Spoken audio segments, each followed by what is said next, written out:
एक गांव में एक भोला नाम का आदमी था।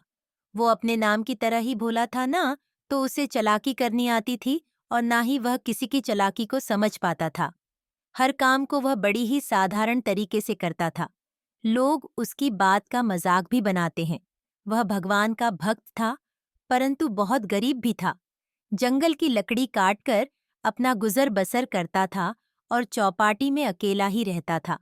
सप्ताह में एक दिन वह नगर में बने मंदिर में भी जाया करता था। एक दिन उसने देखा कि मंदिर में भगवान की मूर्ति के आगे बहुत सारी अगरबत्तियां और दीप जल रहे हैं, जिसके कारण मंदिर में बहुत धुआं हो गया था।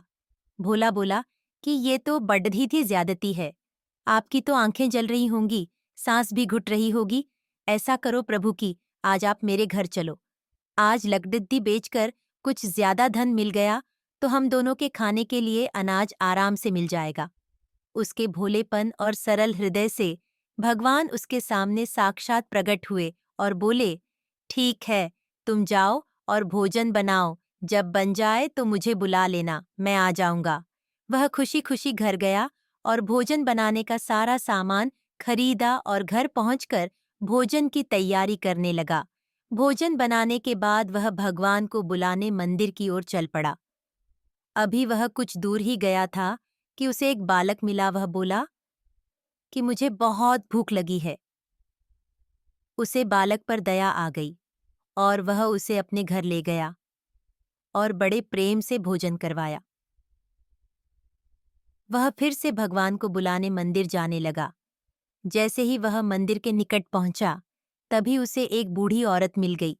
वह बोली कि वह कई दिनों से भूखी है, अगर कुछ खाने को मिल जाए तो तुम्हारा बड़ा भला हो। वह उस औरत को भी घर ले गया और बड़े प्रेम से भोजन करवाया। अब उसका सारा भोजन समाप्त हो चुका था।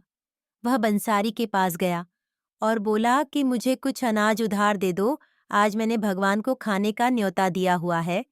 वह साहूकार हंसने लगा और बोला कि ऐसा भी कहीं होता है, भगवान किसी के घर नहीं आते। इस पर भोला बोला कि नहीं, भगवान मेरे घर जरूर आएंगे, उन्होंने मुझसे कहा है आने के लिए। और वह साहूकार की मिन्नत करने लगा। साहूकार बोला, अगर तुम्हें अनाज चाहिए तो अनाज की कीमत तुम्हें चुकानी होगी।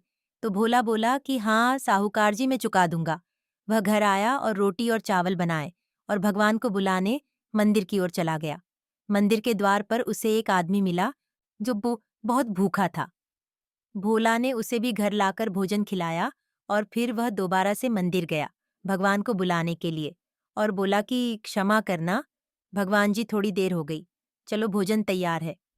भगवान बोले कि मैंने तो भोजन कर लिया है, आज तो मुझे भूख ही नहीं है।